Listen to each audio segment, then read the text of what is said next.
Okay, so today we're going to demonstrate how to do a gastrocnemius prep, where we'll be preparing the calf muscle of the frog and the sciatic nerve that runs from the pelvis to the knee and innervates the calf muscle, the gastrocnemius muscle. We're going to look at how to do this prep to run on the chymograph, or to use on the chymograph to demonstrate the contraction of a muscle under various voltages and various frequency of voltages. So we have here our test subject. He has been pitted, he has been executed, he's dead, he's cold. Now the thing with this kind, oh, and he has a tick as well. Just for interest, there's a really big tick on him here. He's dead, but the tick is still alive. Okay, so just for interest, pointing out the tick. When you're doing a chymograph experiment and you're looking at the muscles of any organism, there are two things that are important. Number one, you want this organism to be as close to life as possible. So it has to be very recently executed, or euthanized is the appropriate word. They have to be very recently euthanized. And once we start cutting open the muscle prep, we want to keep it in a ringer solution. So I have a little beaker of ringer solution here. Ringer solution is simply a solution of various salts that are specific to particular organisms. So you'll have like bufo ringer, which is the ringer for frogs. You will have crustacean ringer for crustaceans, insect ringer for insects, etc. All right, so what we're going to do, we are going to make a cut and cut around the waist of the frog, and then we're going to pull the skin off. So this is a bit of a not the most fun dissection. We're not going into the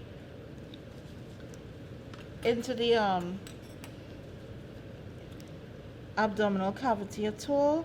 We're just trying to get the skin off so we can access the muscles.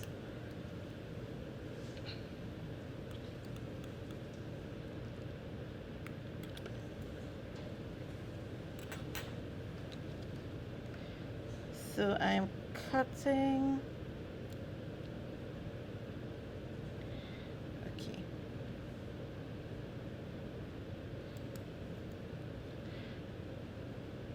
So when you're doing this type of dissection, you just really do not want to kill the frog with chloroform, right? You have to kill it, stun it, and pit it to sever the spinal cord as quickly as possible, so it's not going to be feeling any pain.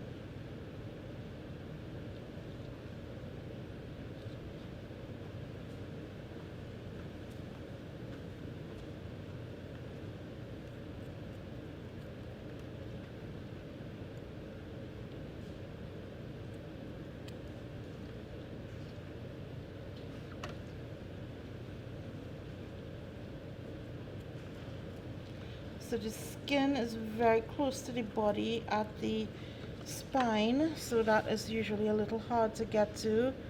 So I'll come around to that in a second.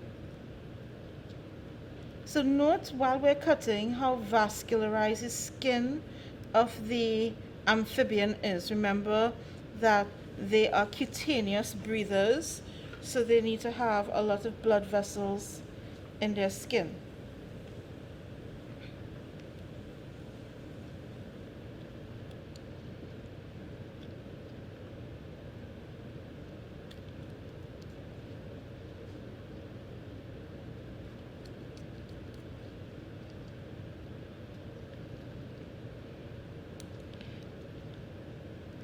So I'm cutting through the skin. I'm going to try to clear as much of the ligaments as possible, much of the connective tissue that is holding the skin to the muscularis of the frog, to make it easier to remove the skin from the legs.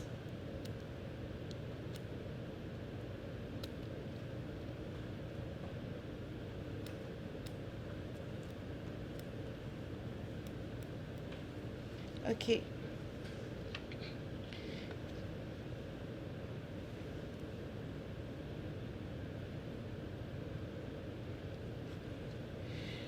So now my willing assistant is going to hold on to the upper arms, the upper limbs of the frog, and I'm going to try to remove the skin in one fell swoop. Okay. So I will pull, you don't pull.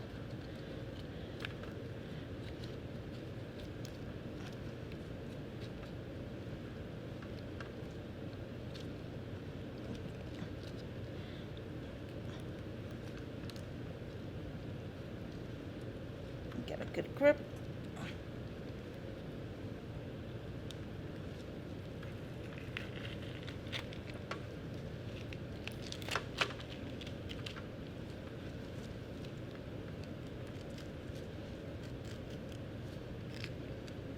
It's not the most pleasant thing, but it's necessary so we could learn. All right.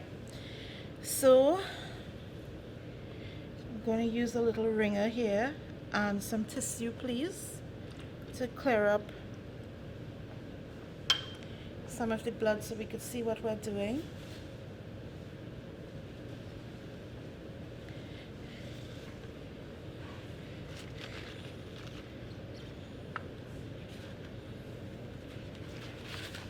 So what I'm doing here, I'm just clearing up some of the blood so we're okay and we're going to be able to see everything. All right. So this here, thank you. This here is the gastrocnemius muscle, or the calf muscle that we want to excise, right? So the gastrocnemius prep involves the tendon that you will see down here that connects the calf muscle to the foot of the frog, right? It involves the knee and it involves the sciatic nerve. So I'm going to look for the sciatic nerve now. So what we do, we just, I'm seeing it actually right away. Okay, so it's this white stripe that we're seeing right there. So if we were actually doing this to run on the chymograph, I would be using a glass blade right now because the ions from the seeker, or the ions from the razor blade or the scalpel that you'll be using here would disrupt the flow of the ions that will initiate muscular contraction. Right? But as this is a demonstration, I'm going with expedience here. Okay. So I'm trying to expose the sciatic nerve.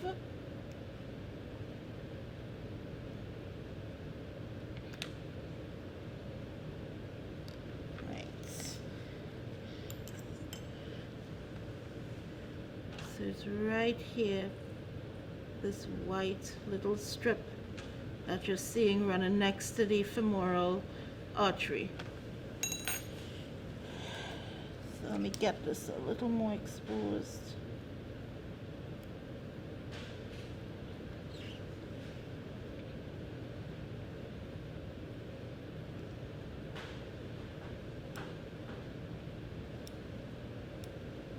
And you can see where it originates from the spinal column, higher up here, next to the dark red stripe, and it runs down to the gastrocnemius muscle.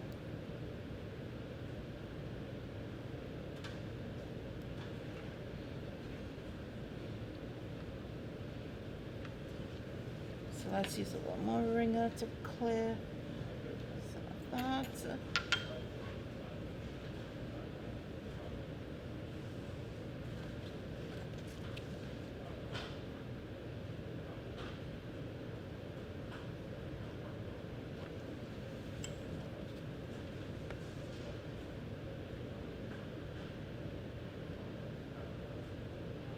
Okay, so we don't want to sever that blood vessel because it will spurt, and nobody wants that.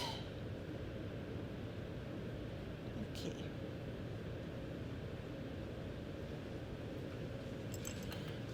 So we cut the nerve at the top.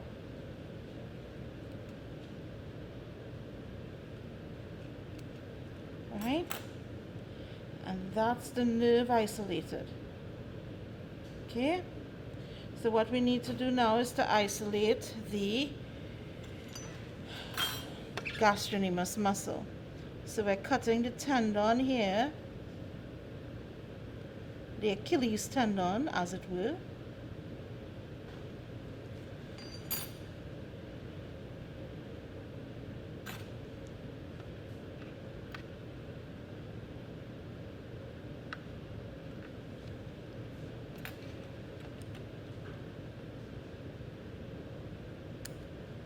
Right?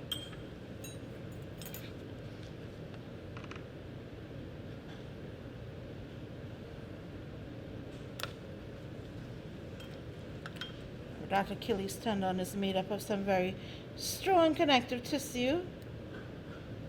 And if you remember my stories, you know that the tendon is what actually provides the anchorage of this muscle.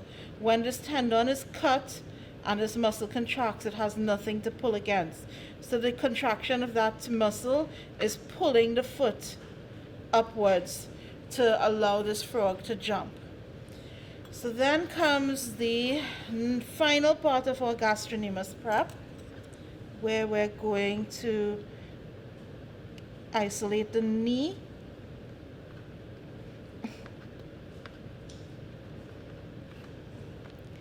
So this may not be able to get this done with the scissors.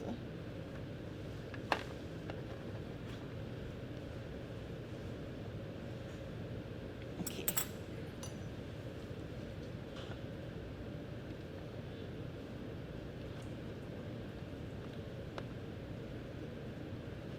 Okay, so usually we use bone cutters at this point to cut the leg below here and above here. Okay, so we're going to try with a steak knife kind of looking thing.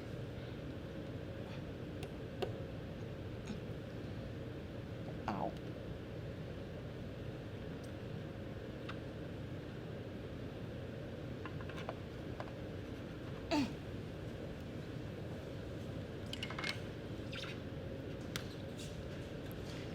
So that did it for the lower cut.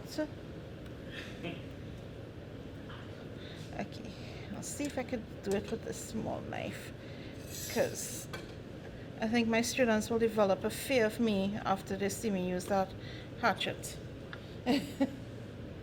Okay, so we have here the gastrocnemius muscle, the sciatic nerve, and what we want to do now is to clear the knee.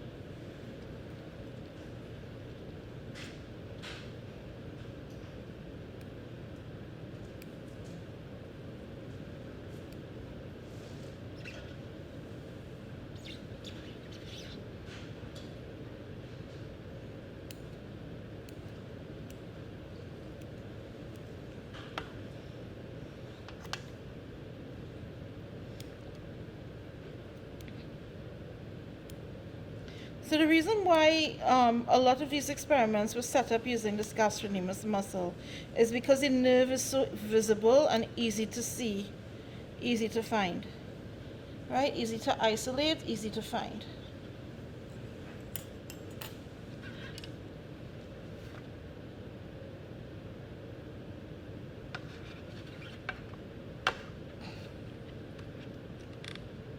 Of course, it's less brutal when you have the bone cutters, okay? Take my word for it. Let's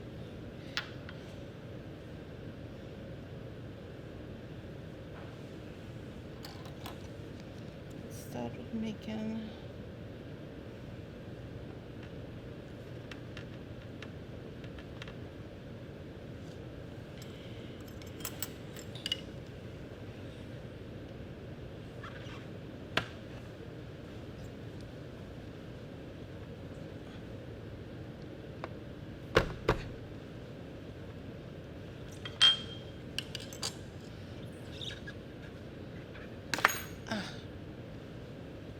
All right.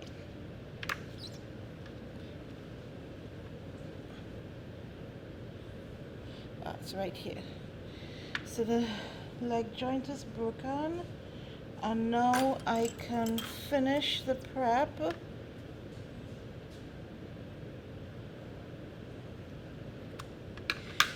Right. So I'm going to just clean this off with a little bit of wringer. Thank you. Right. So when we're setting this up for our experiment now, what we would do, we have it set up like this. So we're going to put one pin to anchor the knee joint, one pin to anchor the tendon, and then we're going to put a series of electrical shocks on the nerve. So we start, our first experiment is to try to find the threshold of the voltage threshold that we need to cause this muscle to contract. So we start shocking, putting a little impulse through the nerve to cause the muscle to contract. And when that muscle contracts now on the chymograph, when it gets smaller, it contracts, it's going to get smaller, it's going to pull a lever that will pull a pen on a rotating drum where we would get to see the trace of the muscle contraction. So the first thing we do, we figure out the voltage, the lowest voltage that you need to initiate a contraction. After that, we use this to get a single twitch. The single twitch is just a trace of one muscle contraction. After this, we're going to start to increase the frequency of contractions, the frequency, so say it's 30 millivolts per second, that will get a contraction. At 30 millivolts per second, we start to put five shocks in 1 second, 10 shocks in 1 second, 20 shocks in 1 second, increase the number of voltage impulses to see what happens when you stimulate this nerve frequently. So what you will see, and you'll see a single twitch, and then you're going to start to see the twitches converge until they converge into a smooth contraction that it would move the limb. Right? So this is the essence of the experiment, the virtual experiment that you will be doing using some chymograph tracings to examine the effect of frequency of impulses and size of impulses on a gastrocnemius prep. Right?